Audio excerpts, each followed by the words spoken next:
Welcome to Penrose Learning, where we make understanding easy. In this video, I will explain how to connect DGTEC earbuds. First, make sure your earbuds are fully charged for optimal performance.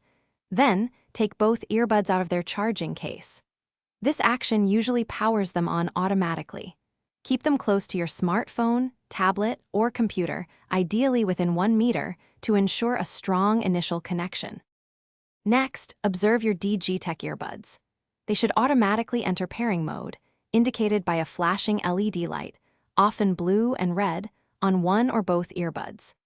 This visual cue confirms they are ready to be discovered. If they don't enter pairing mode automatically after about 10 seconds, refer to your specific DGTEC model's user manual for instructions on how to manually activate pairing. Now, grab your device, whether it's a phone or tablet, and navigate to its Bluetooth settings. Turn Bluetooth on if it isn't already. Your device will then scan for nearby available Bluetooth devices.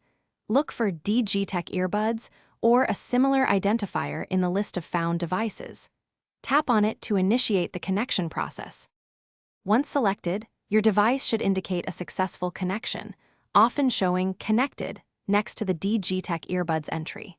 Play some audio to confirm sound is coming through both earbuds clearly. If you encounter any issues, such as only one earbud connecting or no sound, try placing them back in the case for 5 seconds, then removing them or restarting your device. Thanks for watching. If this was helpful, leave a like and consider subscribing. See you next time.